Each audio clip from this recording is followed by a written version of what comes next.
Dark matter वर्तमान science में स्पष्ट नहीं है, लेकिन वो इतना अवश्य मानते हैं कि कोई ऐसा मटेरियल है लगभग 95% जो सारे गैलेक्सी को होल्ड किए हुए। अब वो डार्क को नहीं जानते कि डार्क क्या है। हमारे यहाँ इसको 11 प्रकार का डार्क मैटर होता है। अमेरिका में एक व्यक्ति हैं, एक कंपनी के सीईओ हैं, वैसे टेक्नोलॉजी के व्यक्ति हैं। उन्होंने लिखा है कि आपका वेद विज्ञान आलू ग्रंथ पढ़ करके ऐसा लगता है जैसे ब्रह्मांड मुझसे बातें कर रहा है। My God. हमारे पास जहाँ क्वांटम फिजिक्स समाप्त होता है वहाँ से आगे हमारा फिजिक्स प्रारंभ होता है।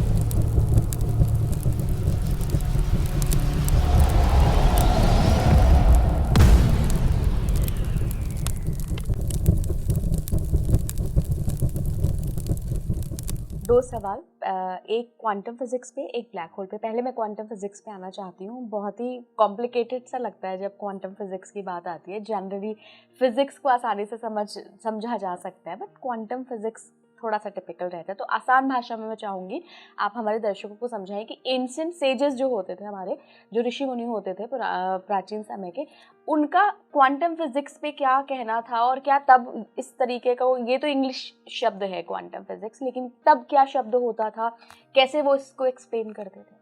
पहले तो क्वांटा किसको कहते हैं ये प्रश्न आता है। क्वांटम फिजिक्स किसकी बात करती है, किसकी व्याख्या करती है? सूक्ष्म पार्टिकल्स, इलेक्ट्रॉन हुआ, क्वार्क हुआ, फोटोन हुआ, इनकी जो व्याख्या करे वो क्वांटम फिजिक्स है, वो मानते हैं। और इसमें उनका एक बड़ा प्रसिद्ध सिद्धांत है अनिश्चितता का सिद्धांत, हेजनबर्ग का।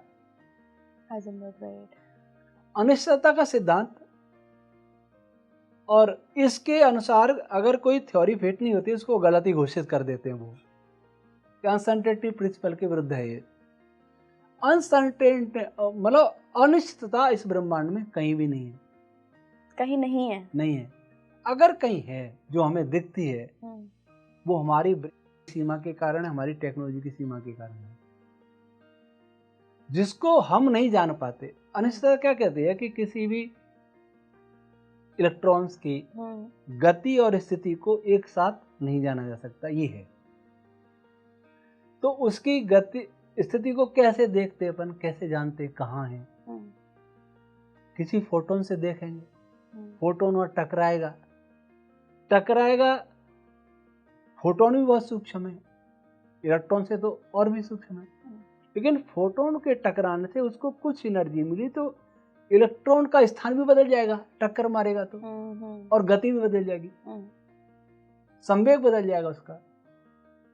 इसलिए हमारे लिए अनिश्चित है, क्योंकि हम बिना फोटोन के उसको देख पाते। कल्पना करें, बिना फोटोन हम देख पाते तो हमें बिल्कुल दिखता कि फोटोन इलेक्ट्रॉन वहां है। एक बच्चा दौड़ रहा है और हम देखना चाहें कि बच्चा इस समय कहाँ है, और बच्चे को हम कैसे देखते हैं? आंख से।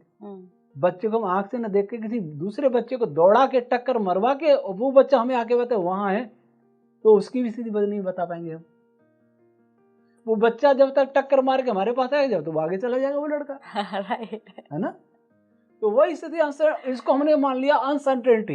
राइट, अनसर्टेन है ये, ऐसा हमने मान लिया हमारे लिए है, क्योंकि हमारा साधन वो फोटोन बन गया, आंख बन गई। इनके बिना जान, अगर हम उस इलेक्ट्रॉन के अंदर बैठे होते तो पता लगता ना। तो निश्चित है, हमारे लिए निश्चित है, हमारे लिए अनिश्चित है, लेकिन वास्तव में तो निश्चित है। तो ये हमारे साधु संत भी मानते थे, मतलब जो सेज थे मेरी वेद विज्ञान आलोक में इस पर अच्छा कि सृष्टि पूर्णतः नियमों पर चल रही है, सब कुछ निश्चित है, सब कुछ व्यवस्थित है, एक सुप्रीम इंटेलिजेंस परमात्मा के द्वारा सब कुछ चल रही है। नहीं, एक बार मैं थोड़ा सा समझना चाहूंगी, थोड़ा कंफ्यूजन है मुझे। क्वांटम फिजिक्स आपने कहा हाइजेनबर्ग का जो अनसर्टेनिटी का रूल है उस पर आधारित है। हाँ, मतलब उसका एक सिद्धांत है, और उसमें इन मूल कणों और फोटोन कैसे काम करते हैं उनका साइंस है इसमें, मतलब सूक्ष्म कणों में। ये हमने दिया है क्या कहीं साइंस? ये हमने, हमारे पास है क्या ये? हमारे पास जहाँ क्वांटम फिजिक्स समाप्त होता है वहां से आगे हमारा फिजिक्स प्रारंभ होता है। ओके। आज क्वांटा की बात करें तो एक क्वांटा फोटोन है, जैसे प्रकाश का, इसको एलिमेंट ही कहा गया है, एक यूनिट है, इसका कोई स्ट्रक्चर नहीं है ना, ऐसा कहा जाता है। इसके आगे कुछ नहीं है। ऐसे इलेक्ट्रॉन है, ऐसे ही क्वार्क है, ऐसे ही न्यूट्रिनो है, लेकिन ये वास्तव में एलिमेंट ही है ही नहीं। ये वास्तव में एलिमेंट ही है नहीं, है ही नहीं, है ही नहीं। एलिमेंट ही पदार्थ नहीं है। अच्छा, इनसे आगे तो बहुत कुछ है, एलिमेंट ही क्यों नहीं है? एक इलेक्ट्रॉन जैसा एक और कण होता है, पॉजिट्रॉन। इनमें कोई अंतर नहीं होता, केवल ये होता है कि इनमें पॉजिटिव चार्ज एक नेगेटिव चार्ज, चार्ज की मात्रा भी बराबर है। विपरीत है ये अलग बात, मास भी बराबर है ना। अगर दोनों ही एलिमेंट्री हैं तो उनमें दोनों में डिफरेंस क्या है, मतलब क्यों है डिफरेंस? अगर एक नमक का एक क्रिस्टल है और एक चीनी का क्रिस्टल है, दोनों ही दिखने में सफेद लगेंगे ना, तो ये लगेगा कि दोनों एक ही हैं, दोनों ही एलिमेंट्री हैं, इनका कोई स्ट्रक्चर नहीं है। और दोनों को जीभ से चखें, पता चलेगा कि दोनों अलग अलग। अलग अलग क्यों हुए? अलग अलग हैं, इसका अर्थ है कि उनका स्ट्रक्चर अलग है, उनके कंटेंट्स अलग है। अगर नमक के कोई कंटेंट नहीं होता और शुगर का भी कोई कंटेंट नहीं होता, तो उनके स्वाद में अंतर नहीं होता, उनकी प्रॉपर्टी में कोई अंतर नहीं होता। प्रॉपर्टी का अंतर है कि उसके अंदर कुछ है, वो उनमें अंतर है। इसका अर्थ हुआ कि न तो इलेक्ट्रॉन एलिमेंट्री है, न पॉजिट्रॉन एलिमेंट्री है, न फोटोन एलिमेंट्री है, न क्वार्क एलिमेंट्री है, न न्यूट्रिनो एलिमेंट्री है। इनका सबका स्ट्रक्चर है, इसके कारण इनकी प्रॉपर्टी में अंतर है। कोई पॉजिटिव चार्ज, कोई नेगेटिव चार्ज, किसी का मास कम, किसी का ज्यादा, किसी का नहीं, मानते नहीं। वास्तव में मास तो सबका होता है। गुरुजी, ऋषि मुनि कैसे ब्रह्मांडों की यात्रा करते थे? हमने ऐसे ऋषियों के विषय में सुना है।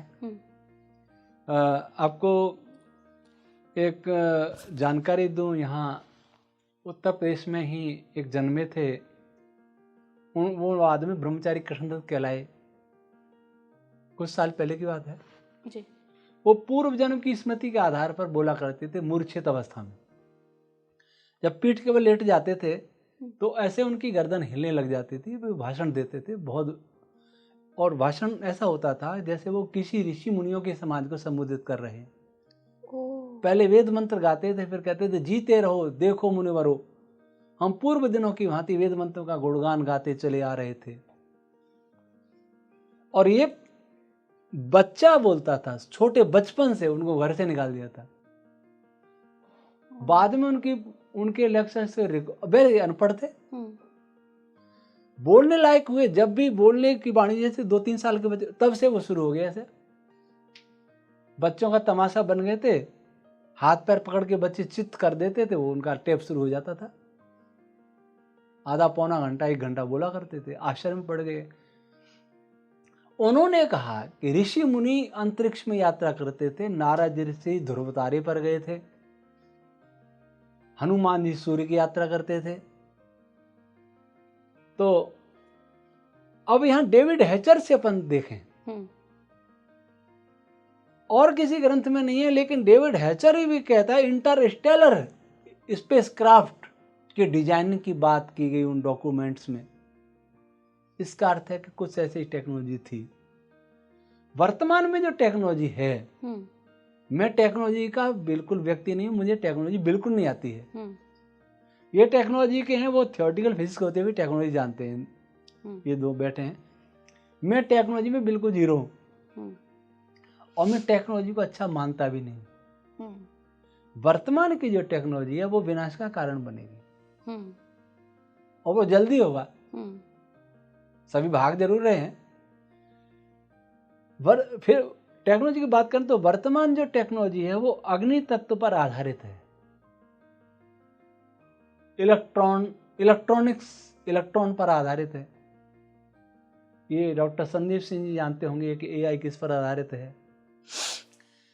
प्राचीन टेक्नोलॉजी जो हुआ करती थी वो वायु तत्व पर आधारित होती थी। तभी सबके पास यान होते थे।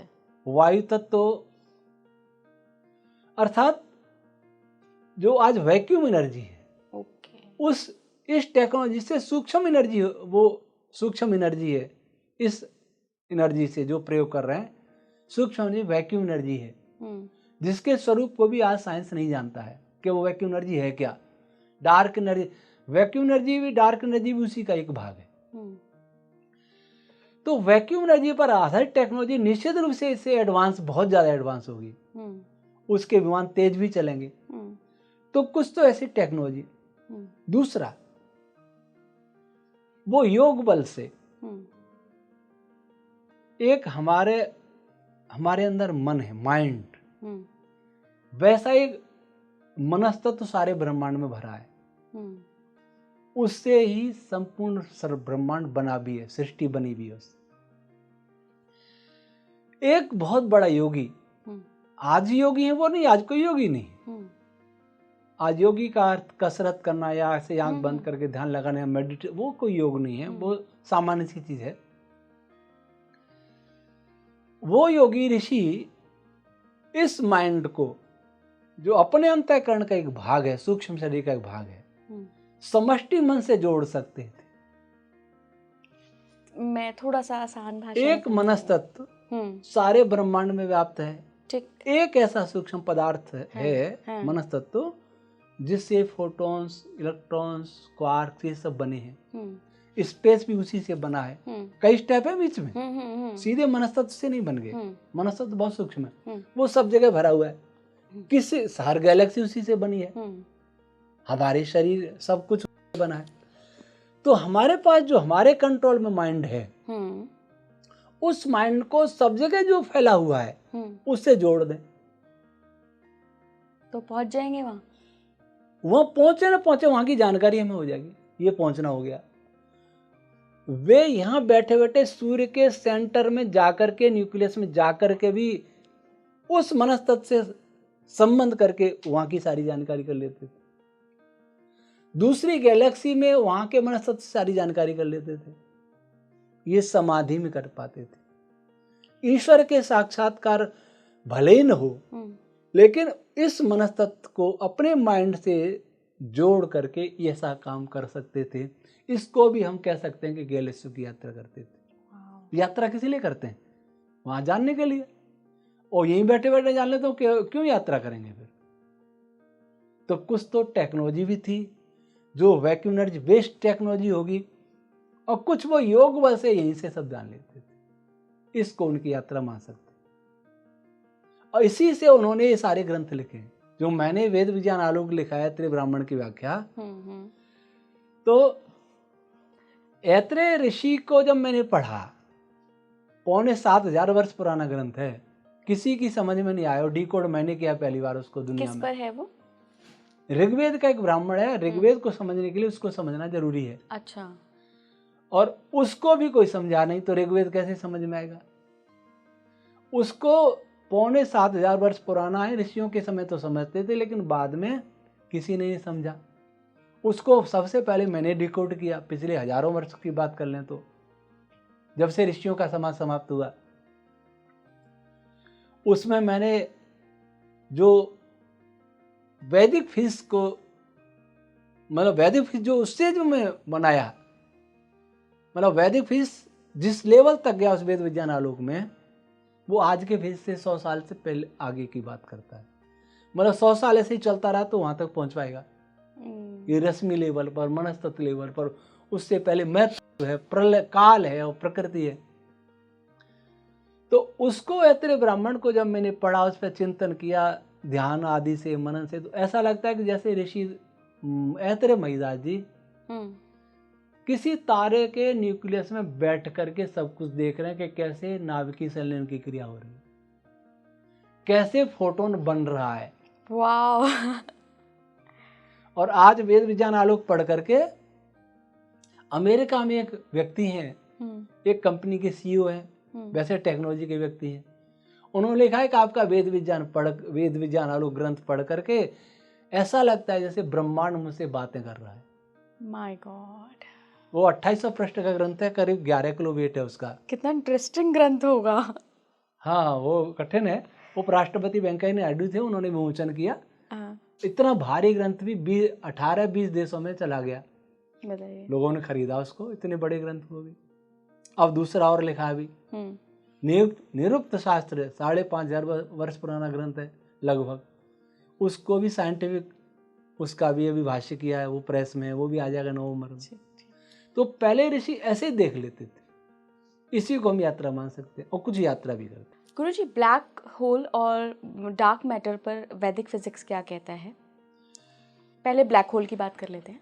ब्लैक अर्थ काला, जो दिखाई न दे ना।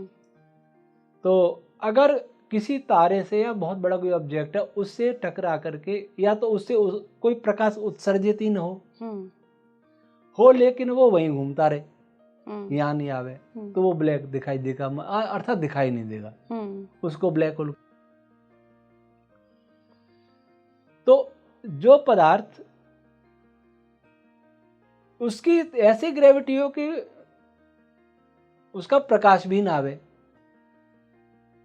तो उसका ग्रेविटेशन, मतलब उसका गुरुत्वाकर्षण बहुत ज्यादा होगा, उसका मास भी बहुत ज्यादा होगा, ऐसे पिंड को ब्लैक होल कह देते हैं।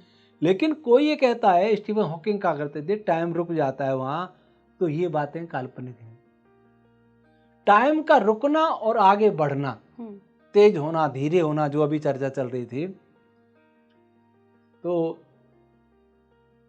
टाइम काल कभी रुकता नहीं है, कभी तेज नहीं चलता, कभी धीरे नहीं चलता, बल्कि पार्टिकल्स की क्रियाएं धीरे हो सकती है। या वैदिक फिजिक्स के अकॉर्डिंग कह रहे हैं? हाँ, वैदिक फिजिक्स के। काल की गति समान है, सर्वत्र समान है, लेकिन कहीं कहीं जैसे हमारे शरीर में जो क्रिया हो रही हैं, वो किसी कारण से उनकी गति धीमी हो जाए,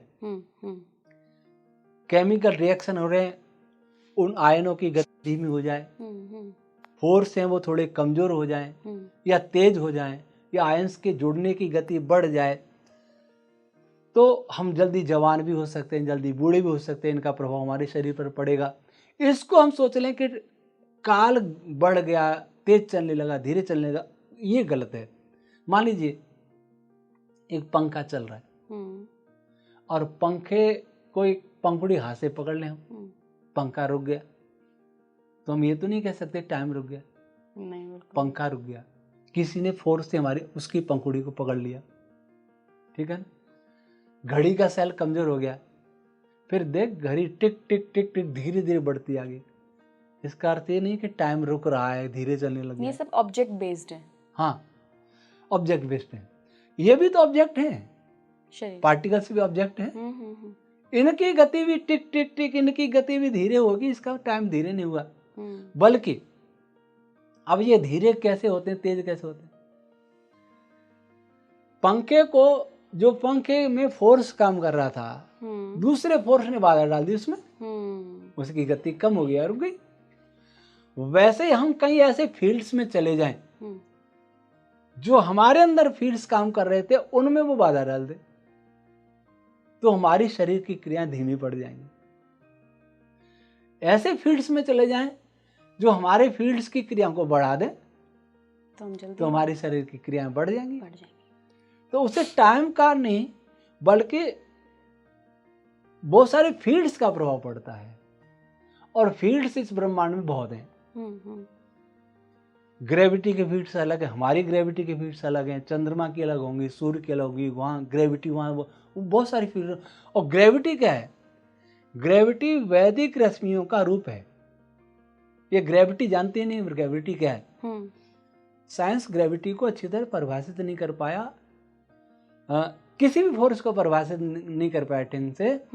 तो जब फोर्स के जो क्षेत्र हैं, कोई ऐसा विपरीत फोर्स आ जाएगा तो गति को कम कर सकता है, अनुकूल फोर्स आ गया तो वो बढ़ा भी सकता है। इसको हम टाइम का घटना, तेज चलना या धीमे चलना मान लेते हैं। वास्तव में ऐसा होता नहीं है। हाँ, इनकी गति में कमी या वृद्धि हो जाती है। डार्क मैटर पे गुरुजी? डार्क मैटर क्या है इसको अभी तक तो कोई समझा नहीं। मैं एक बार BRC भाभा एटॉमिक सेंटर में एक साइंटिस्ट से पूछा कि डार्क मैटर क्या है। स्वामी जी डार्क को डार्क ही रहने दो। डार्क हमारे यहाँ इसको कहते हैं असुर पदार्थ। असुर पदार्थ। डार्क मैटर वर्तमान साइंस में स्पष्ट नहीं है, लेकिन वो इतना अवश्य मानते हैं कि कोई ऐसा मटेरियल है, लगभग 95%, जो सारी गैलेक्सी को भी होल्ड किए हुए। डार्क एनर्जी उसी का एक भाग है। डार्क मान लें, मैटर एनर्जी वो गैलेक्सी को दूर दूर भगा रही, ब्रह्मांड को फैला रही, ऐसा वो साइंटिस्ट मानते हैं। हमारे यहाँ भी दो प्रकार का पदार्थ है। वर्तमान साइंस में भी दो प्रकार का है, विजिबल मैटर और dark matter. Visible energy, dark energy, मतलब विजिबल और डार्क दो है। हमारे यहाँ भी है असुर और देव। असुर को, अप्रकाशित पदार्थ को असुर कहा है और प्रकाशित पदार्थ को देव कहा है। तो यहां तक हम दोनों एक हैं। अब वो डार्क को नहीं जानते कि डार्क क्या है। हमारे यहाँ इसको 11 प्रकार का डार्क मैटर बताया वेदों में, ऐत्रेय ब्राह्मण में, जो ऋग्वेद का ब्राह्मण, जो मैंने इनकी पुस्तक में भी है, पांडे जी को दी है, वो परिचय वैदिक भौतिकी में आप देख सकते हैं। एक ऐसी एनर्जी जो प्रतिकर्षण बल उत्पन्न करती, प्रक्षेपक बल उत्पन्न करती, उसको हमारे यहाँ असुर ऊर्जा कहा है। इन दोनों के अगर आप इंग्लिश बता सकें। Repulsive force. ओके। तो अगर रिपल्सिव फोर्स नहीं होता तो सारा ब्रह्मांड, सारा क्रिएशन किसी न किसी अट्रैक्टिव फोर्स के कारण कंडेंस होकर एक हो जाता। यहां तक एटम भी नहीं होता। अरे बाप। एटम के इलेक्ट्रॉन भी मिलकर के न्यूक्लियस में गिर जाते और न्यूक्लियस भी मिलकर के सारे क्वार्क मिलकर के एक नई चीज बन जाती। ये हमारे यहाँ लिखा है? हाँ, नहीं, ये सामान्य तर्क की बात है। सामान्य तर्क की, केवल अट्रैक्शन फोर्स होता तो। ओके। असुर ऊर्जा क्या करती है? दो कण जब संयोग कर रहे हो उनके बीच में आ जाती है, मिलने नहीं देती। तो फिर ऊर्जा क्या करती है? उस पर प्रहार करके उसको नष्ट करती है, उसके छोटे छोटे टुकड़े करके स्पेस में मिला देती है। अच्छा। पर थोड़ा सा रह जाता है जो दो कण कभी पूरी तरह नहीं मिलते। एक हथौड़े से पत्थर के टुकड़े करके चूर्ण बना दें पर कण कण कभी नहीं मिले। फिर भी हम सोचते हैं मिलके क्या, ये तो टुकड़े टुकड़े कर दिए। कभी भी कोई कण दो मिल ही नहीं सकते पूरी तरह से। अगर दो कण पूरी तरह से मिल गए तो फिर कुछ भी नहीं बनेगा। उनके बीच में एक गैप होता है, एक गैप जरूर होगा। एक बहुत आसान, मतलब मुझे नहीं पता कि ये कितना तार्किक प्रश्न है, पर आपकी बातें सुनी तो मेरे दिमाग में आया। बहुत ही लेमैन क्वेश्चन है गुरुजी ये, कि जब हम गेहूं होता है, गेहूं को अगर हम कड़ मान लीजिए, तो गेहूं को हमने पीसा तो वो आटा बन गया। तो आटा बन के फिर जब हमने उसका आटा लगाया तब तो वो एक हो गया, नहीं मिला नहीं। कण तो तब भी नहीं मिले, कड़ तब भी नहीं मिले। नहीं। तो फिर कंबाइन कैसे हुआ? वो कंबाइंड हुआ, उनके बाहर जो फोर्स की रश्मियां हैं वो एक दूसरे को पकड़ लिया उन्होंने। ओके। वो कभी नहीं मिलते। पर वो कभी नहीं मिले। ओके। उसमें से रश्मियां निकल रही, कौन सी रश्मियां निकल रही हैं वो वैदिक साइंस बताती है, फिजिक्स नहीं बताती। फिजिक्स भी रेखाएं तो बताती है, इधर से रश्मियां, ये फील्ड को रश्मि रूप में दर्शाते हैं, रेखा बनाते हैं। वो रेखा किसकी है इसे कोई नहीं जानता। फील्ड पहले है या फोर्स पहले है कोई नहीं जानता। फील्ड के कारण फोर्स बना, तो फोर्स बना फील्ड कैसे हुआ कोई नहीं जानता। तो वो रश्मियां ही एक दूसरे को अट्रैक्ट करती। पानी में दो हाइड्रोजन एक ऑक्सीजन होता है एक मॉलिक्यूल में, अणु तो एक लगता है पर दो हाइड्रोजन ऑक्सीजन के बीच में भी गैप होता है, उनके बीच में भी एक एंगल होता है कि किस एंगल पे उनको जुड़ना है। लेकिन जो हाइड्रोजन के बीच में गैप है उसमें कुछ नहीं है, उसमें रश्मियां हैं। अच्छा। तो हाइड्रोजन ऑक्सीजन के जो हाइड्रोजन में तो एक ही इलेक्ट्रॉन होता है, हाँ राइट। इधर भी एक इलेक्ट्रॉन, दोनों इलेक्ट्रॉन कभी नहीं मिलेंगे। अच्छा। वो भी वैसे ही घूम रहा है, वो भी घूम रहा है, मिले नहीं। वो मिल करके ऐसा नहीं कि दो इलेक्ट्रॉन मिलकर एक नई चीज बन जाए, ऐसा नहीं हुआ। ओके। उनके बीच में जो रश्मियां वो काम कर रही हैं, ठीक। वो एक दूसरे को जकड़ लिया, उसके कारण दोनों बंधे हुए, जैसे रस्सी से इस कुर्सी को उस कुर्सी को बांध दे, बट एक नहीं हो जाएंगे वो। एक नहीं होगा। ओके, ऐसे ही है। ठीक है, हम वापस असुर एनर्जी और सुर एनर्जी पे आते हैं। हाँ, तो असुर ऊर्जा वह ऊर्जा है जो पदार्थों को अलग अलग रखती है, और सुर वो जो बम्बार्डिंग करके उनको थोड़ा सा पास लाती है। और जब कहीं विस्फोट होता है, जैसे सुपरनोवा विस्फोट हुआ या सौर मंडल बना था, तब जो कॉस्मिक क्लाउड्स में जो क्लाउड में जो विस्फोट हुआ था, वहां असुर ऊर्जा ने काम किया। असुर ऊर्जा प्रबल थी। अच्छा। उसने धमाका कर दिया। वे असुर ऊर्जा का काम है। देव ऊर्जा का काम जोड़ना, असुर ऊर्जा का काम तोड़ना, उन दोनों के बीच में गैप रखना। ओके।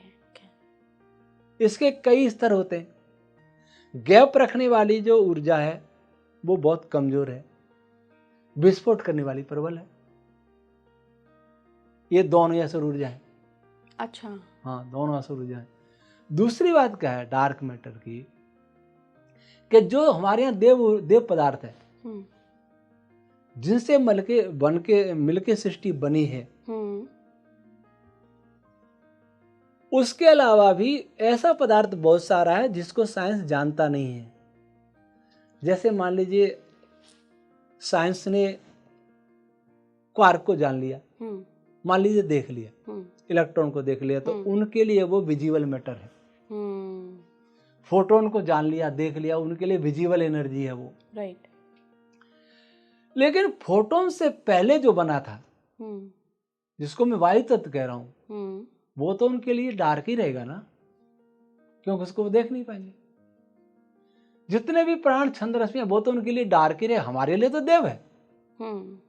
तो इनका डार्क बहुत ज्यादा है, क्योंकि वो फोटोन, क्वार्क, इलेक्ट्रॉन से आगे कुछ देख नहीं पाते, जान नहीं पाते, तो उनके लिए सब डार्क ही डार्क है। और हमारे लिए बहुत कुछ देव है। फिर भी असुर पदार्थ ज्यादा है मात्रा में, ये भी दिया है, जो सबको धारण कर रहा है। ग्रेविटेशन फोर्स असुर पदार्थ पे भी काम करता है। ओके। हाँ, डार्क मैटर पे भी काम करता है। ठीक।